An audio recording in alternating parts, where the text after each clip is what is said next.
오늘은 2월의 마지막 주일이면서 사순절 둘째 주일입니다. 그리고 특별히 우리 민족에게는 삼위일절을 앞두고 있는 105주년 삼위일절 기념주일이기도 합니다.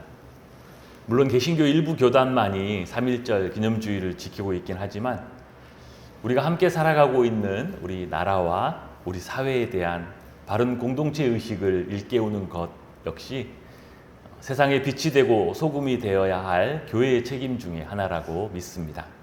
또한 건강한 국가적인 민족적인 공동체 의식은 하나님이 우리에게 주신 복음의 정신과도 맞닿아 있기 때문입니다. 오늘은 한 책을 소개하면서 설교를 시작하려고 합니다. 독일 출신 유대인으로 홀로코스트 대학살의 생존자인 한나 아렌트가 지은 예루살렘의 아이히만이라는 책입니다. 이 책이 가지고 있는 배경과 대략적인 내용은 이렇습니다. 1960년에 이스라엘의 정보기관인 모사드에 의해서 한 나치 전쟁 범죄자, 전범이 체포되었습니다. 그는 독일 나치 패망 이후에 15년 동안을 아르헨티나에서 자신의 신분을 숨기고 살아왔습니다.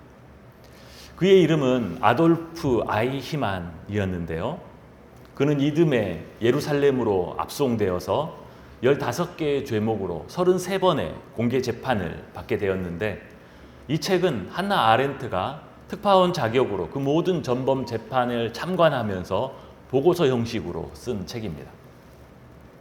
그런데 그렇게 수많은 유대인 학살을 자행하고 거기에 협조한 아이히만이 사람들은 아주 사악하고 아주 악마적인 인물일 것이다 라고 예상하고 그곳에 모여들었는데 사람들의 예상과는 너무도 다르게 그 모습을 직접 보고 그의 말하는 것을 직접 들은 수많은 사람들은 그가 너무나 평범한 사람이라는 것에 적잖게 당황을 했습니다.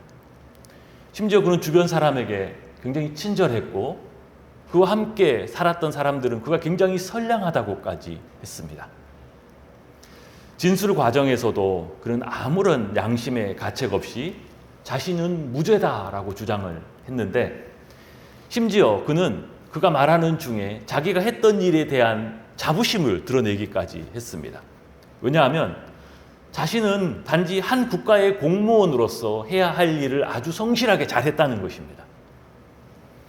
또한 그는 재판정에서 나는 죄를 짓지 않은 본디오 빌라도의 심정이다 라고까지 자신을 탄원하고 변호했습니다. 그러면 이 아이히만이라는 독일 나치하에서 그가 했던 일이 무엇이었는지 우리가 잠시 살펴볼 필요가 있겠지요. 나치의 유대인 차별과 박해는 1933년부터 본격적으로 시작됐는데요. 처음에는 어떻게 시작됐냐면 먼저 대학이나 공직에서 유대인들을 추출하고 조금 지나서는 일반 직장에서도 유대인들을 차별하게 되었습니다.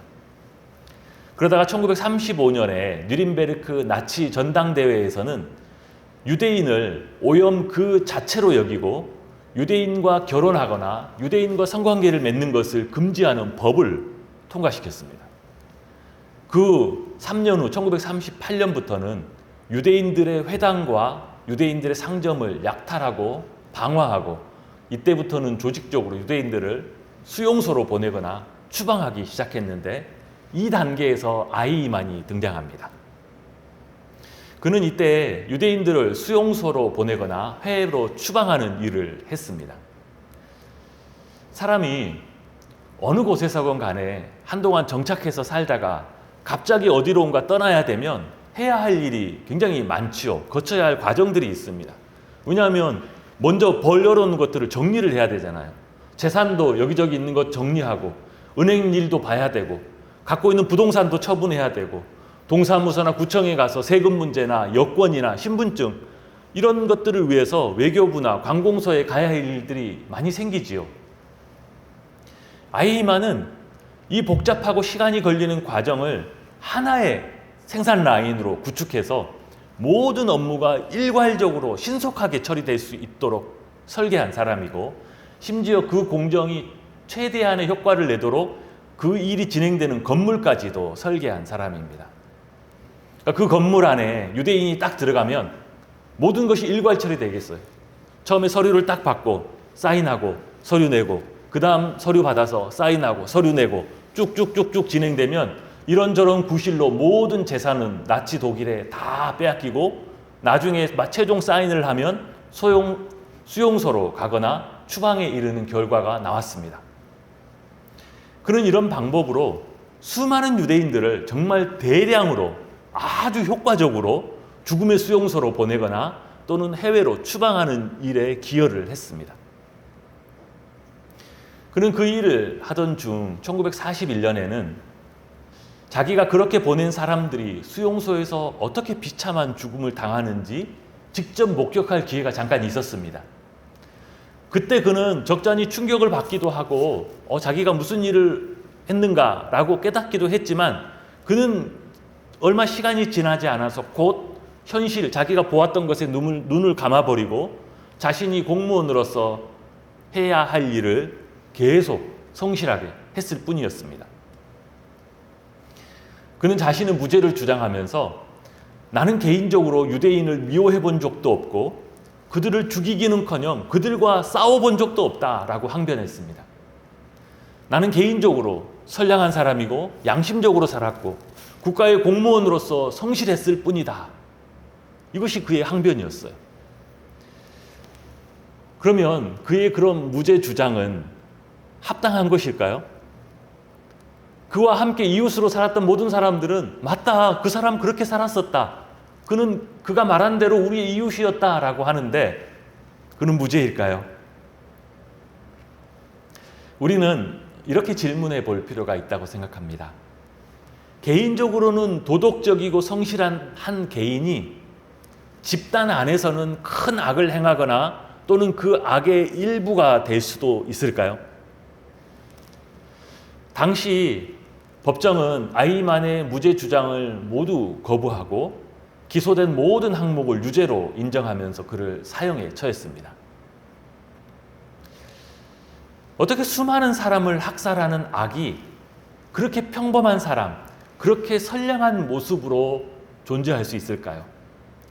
저자는 이 책을 통해서 악의 평범성, 그렇게 무시무시한 큰 악이 너무나 평범하게 아무런 사유와 아무런 성찰이 없는 사람들 사이에서 자라가고 있다는 것을 지적합니다. 아무런 성찰과 자기 자신과 공동체를 돌아보지 않고 그냥 단순히 큰 기계의 한 부품으로서 자기를 내맡겨버리고 아무것도 돌아보지 않을 때 우리는 그렇게 아이만과 같이 될 수 있다라고 합니다. 오늘 이번 주 금요일이죠. 오늘 3.1절을 앞두고 우리들의 선조들이 어떤 삶을, 어떤 과거를 거쳐왔는지 우리가 잠깐 되돌아보고자 합니다. 우리의 선조들은 우리 민족 자존을 가혹하게 짓밟고 탄압했던 일제에 굴복하지 않고 독립을 외치면서 비폭력 만세 운동으로 저항을 했습니다.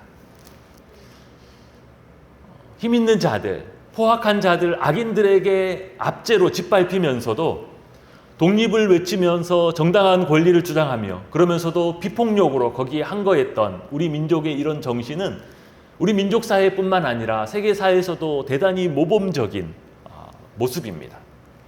이 3.1 정신을 얼마나 숭고하게 평가했던지 광복 후에 대한민국 초대 정부는 그 헌법 전문에서 이렇게 명시하고 있죠. 유구한 역사와 전통에 빛나는 우리 대한민국은 3.1 운동으로 건립된 대한민국 임시정부의 법통을 계승한다고 그렇게 선언하고 있습니다. 초대 정부 재헌국회에서 그 모든 이들이 함께 공감하면서 기록한 우리 대한민국 헌법의 초대 전문, 우리 대한민국이 어떤 전통 위에 세워져 있는가를 이렇게 명시해 놓고 있죠. 우리는 사실 역사적인 묵은 원한 때문에 일본을 좋게 평가하기가 참 힘듭니다. 좋아하기는커녕 때로는 미워하지 않는 것도 쉽지 않을 때가 있어요. 주는 것 없이 미운 상대가 되어버렸죠. 이러한 평가가 일본은 참 나쁜 거식이다 라고 할 때 우리끼리 그런 이야기를 할 때는 불편이 없습니다. 그런데 우리가 해외에 나가서 듣게 되는 다른 나라 사람들이 일본 사람들에 대하여 내리는 평가를 들으면 우리는 적지 않게 당황하고 굉장히 불편함을 느낍니다. 다른 나라 사람들은 일본 국민을 정말 친절하고 정직하고 그야말로 1등 선진 국민이라고 평가해 줍니다. 그런데 우리는 어떻습니까? 우리가 직접 그 이웃으로 경험해 본 일본은 어떤 나라입니까?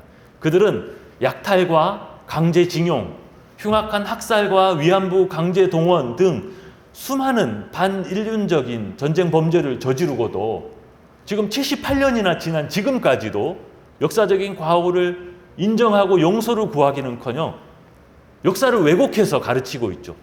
그들의 후손들에게 변형된 왜곡한 역사를 가르치고 그것 때문에 시간이 지나면 언젠가 우리의 후손과 그들의 후손이 역사 문제로 또다시 충돌할 수 있는 가능성을 심어주고 있는 것입니다.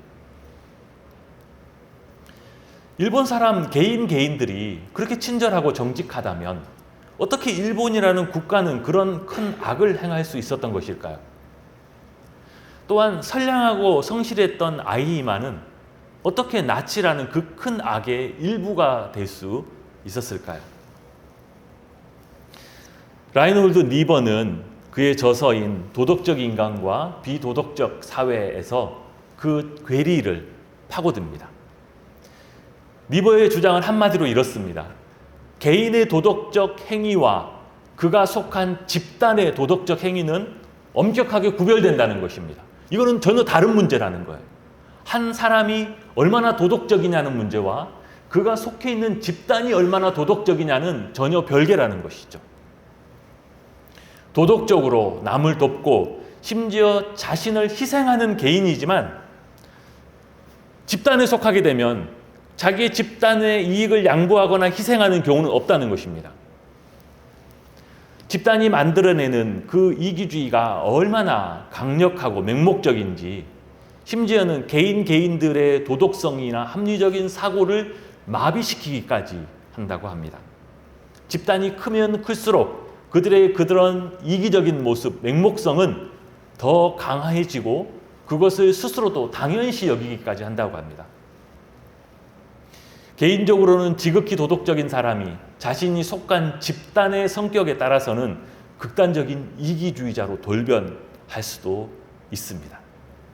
예를 들면 이렇게 생각해 볼 수 있죠.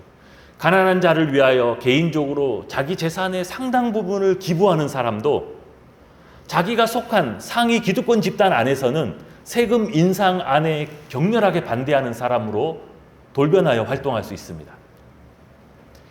개인의 신앙으로 원수를 사랑하고 주님을 닮아가기 위해서 간절히 기도하는 그런 사람도 자기가 지지하고자 하는 정치 집단 안에서는 자기와 정치적인 성향이 다른 사람들을 향하여 혐오와 차별을 쏟아낼 수 있다는 것입니다.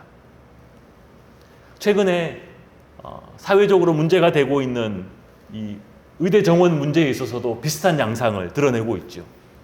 각 개인의 의사들은 정말로 양심적이고 자기가 선언한 바에 따라서 희생적인 의사로 정말로 최선을 다해서 섬길 수 있지만 그들이 집단을 이루었을 때 그들의 그 집단의 이기주의와 맹목성은 전혀 별개의 문제로 등장할 수 있다는 것입니다. 오늘 이 이야기들은 우리 그리스도인들이 개인적으로 도덕적인 삶과 신앙적인 삶을 사는 것만이 전부가 아님을 일깨워 줍니다. 내가 개인적으로 어떤 삶을 사는가와 더불어서 내가 속해 있는 이 사회와 이 나라가 어떤 모습으로 있는지를 돌아보고 성찰할 필요가 있다는 것이죠. 의를 행하고 있는지 행여나 악을 행하고 있지 않은지 우리가 깨어 있어야 함을 알려줍니다. 내가 아무리 도덕적으로 신앙적으로 잘 살고 있다 할지라도 만약 내가 속해 있는 내 나라나 내 사회가 악을 행한다면 나도 모르게 나 역시 그 악의 한 부분이 되어서 그 책임을 피할 수 없기 때문입니다. 성경은 하나님이 각 개인을 그들의 행한 대로 심판하실 뿐만 아니라 각 나라와 각 민족도 그 집단들도 그 행위에 따라서 심판하시는 분이심을 증거해 줍니다. 구약의 대부분의 선지자들은 실상 개인을 향한 심판만큼이나 하나님을 떠난 사회와 하나님을 떠난 나라에 대한 심판 선언을 하고 있음을 우리가 기억할 필요가 있습니다. 예를 들면 이사야 선지자는 이사야 34장에서 이렇게 이야기했죠.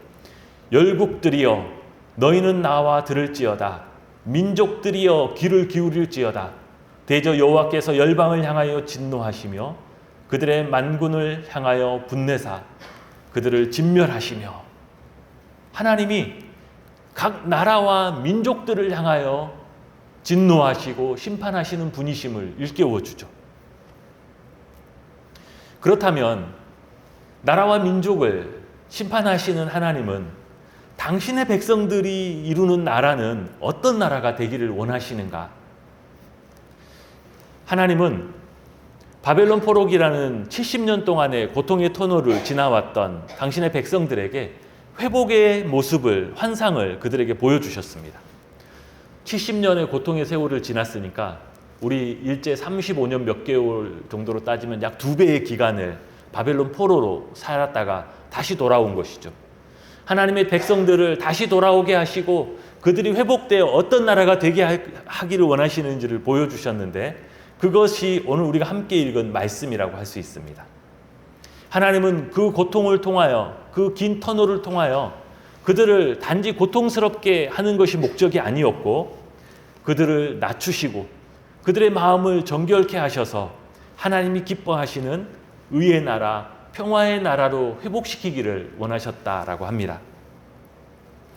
오늘 본문이 묘사하는 하나님이 원하시는 당신의 백성들이 이루는 나라의 모습을 세 가지로 살펴보면, 첫 번째는 하나님의 영광을 드러내는 나라입니다. 2절에 이렇게 말하죠. 말일에 여호와의 전의 산이 모든 산 꼭대기에 굳게 설 것이요 모든 작은 산 위에 뛰어나리니. 여호와의 전의 산은 여호와의 성전이 있는 예루살렘 시온산을 이야기합니다. 그리고 그 당시에 모든 우상 숭배자들, 이방 나라들은 자기 나라에 있는 높은 산들 꼭대기들마다 이방 신전과 산당들을 지었습니다. 그렇기 때문에 여호와의 산이 모든 산 위에 굳게 설 것이라는 뜻은 모든 이방과 나라들 위에 하나님의 영광이 높이 들려 드러날 것임을 이야기해 줍니다. 그러면 하나님의 영광은 어떻게 드러날까요? 그것은 하나님을 섬기며 이웃에게 자비와 공의를 행하는 그 백성들의 삶을 통하여 드러나는 것입니다. 이렇게 첫 번째가 하나님의 영광을 드러내는 나라라면, 두 번째는 하나님의 말씀을 전파하는 나라입니다. 3절입니다. 우리 3절 말씀 같이 한번 읽어보겠습니다. 시작. 많은 백성이 가며 이르기를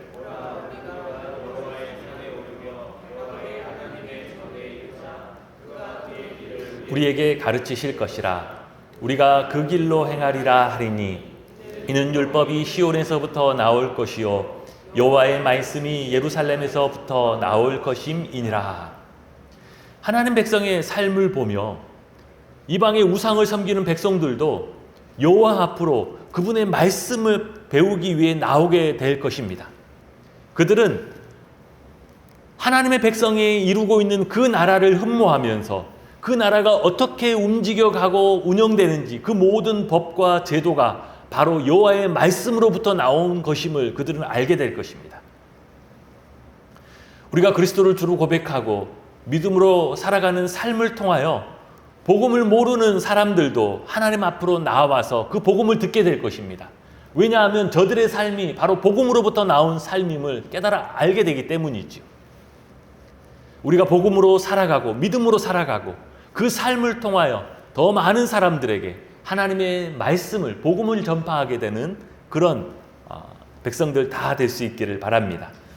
세 번째는 열방의 평화를 전해주는 나라입니다. 4절 말씀에 보면 그가 열방 사이에 판단하시며 많은 백성을 판결하시리니 무리가 그들의 칼을 쳐서 보습을 만들고 그들의 창을 쳐서 낫을 만들며 이 나라와 저 나라가 다시는 칼을 들고 서로 치지 아니하며 다시는 전쟁을 연습하지 아니하리라. 보습은 우리가 흔히 쓰는 용어는 아닌데 쟁기의 맨 앞에 그 쟁기 날을 이야기하죠. 농사 지을 때 쓰는 농기구입니다. 하나님의 율법을 배우고 복음의 진리를 배운 백성들이 미움을 내려놓고 전쟁을 위한 무기를 쳐서 평화의 도구를 만들 것입니다.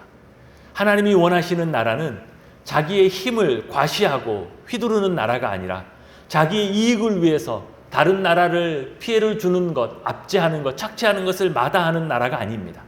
하나님이 원하시는 당신의 백성들의 나라는 평화를 전해주는 나라입니다. 여러분, 글로벌 시대에 우리는 우리의 조국이 어떤 나라가 되기를 원하고 기도하고 계십니까? 미국 같은 천조국이 되기를 원하십니까? 여러분, 미국을 왜 천조국이라고 하는지 아세요, 혹시? 미국이 매년 쓰는 국방비가 1,000조 원입니다. 얼마나 상상을 초월하는 국방비인지. 그래서 그 군사력으로 전 세계를 호령하죠. 미국과 같은 천조국, 그런 군사대국이 되기를 기도하고 계십니까? 아니면 한때 일본과 같은 경제대국으로 발돋움하기를 원하십니까? 우리는 개인으로 뿐만 아니라 우리가 속한 사회와 나라의 일원으로서도 하나님 앞에서 살아야 합니다.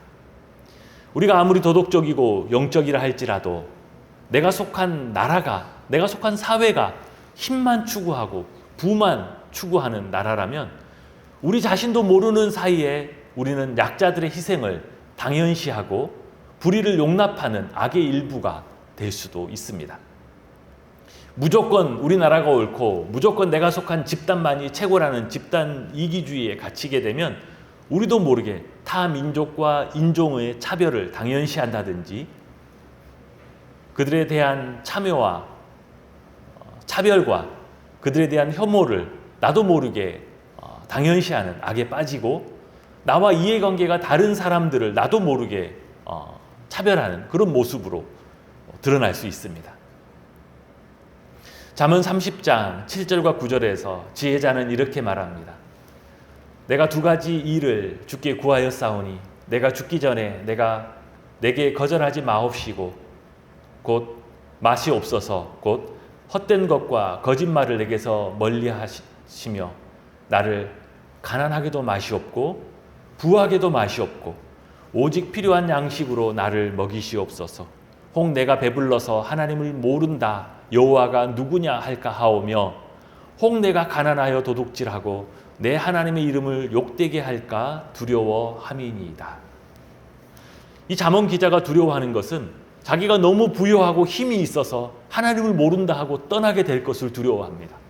또 한편으로는 자신이 너무 가난하고 힘이 없어서 어쩔 수 없이 불의를 행하고 받아들이게 되어서 하나님을 욕되게 할까 봐도 두려워합니다.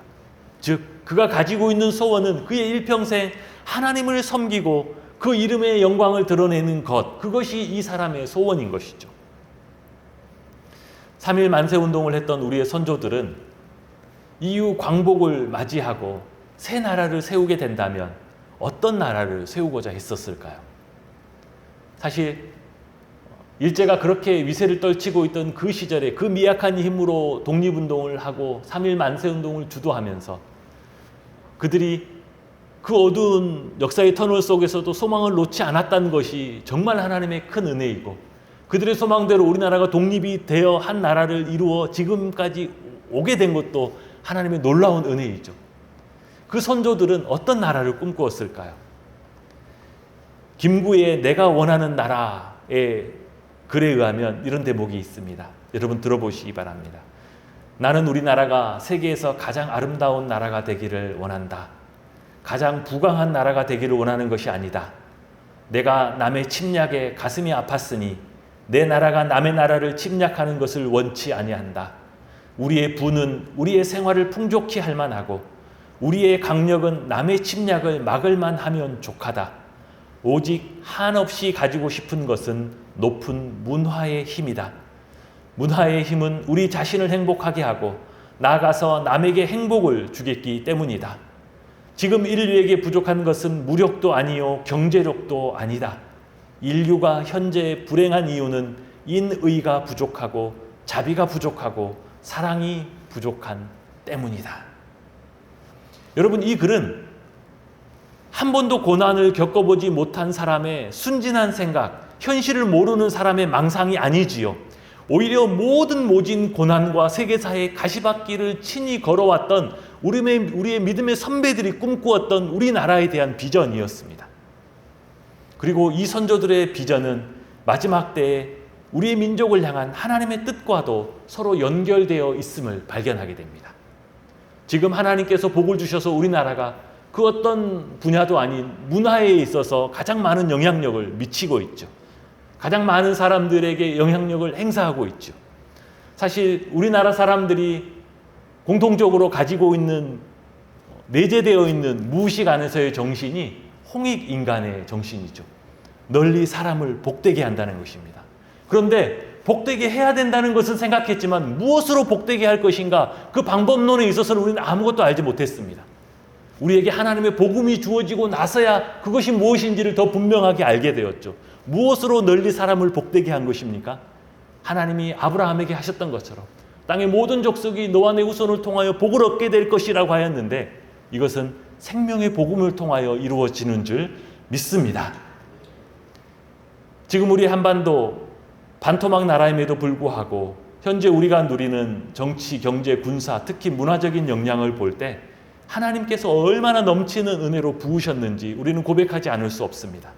우리는 5,000년 우리 그동안 모든 역사 안에서도 가장 하나님의 충만한 은혜와 지위를 누리고 있지요.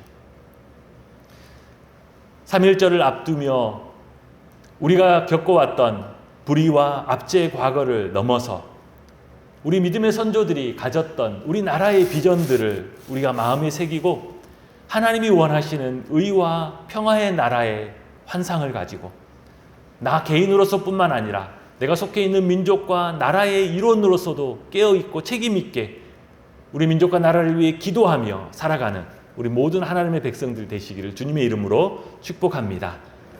함께 기도하겠습니다. 모든 민족과 나라들을 그 행한 대로 공의로 심판하시는 아버지 하나님, 오늘 105주년 3.1절을 앞두고 일제식민 통치의 고난 가운데 우리나라와 민족을 택하여 부르시고 지금까지 복주신 하나님의 은혜를 찬송합니다. 이제 우리 모두가 하나님의 백성으로 서게 하여 주시고 또한 우리나라와 민족이 세계 열방에 하나님의 의와 평화를 전해주는 주님의 비전, 주님의 축복의 통로가 되게 하여 주시옵소서. 이 모든 것 예수님의 이름으로 기도합니다. 아멘.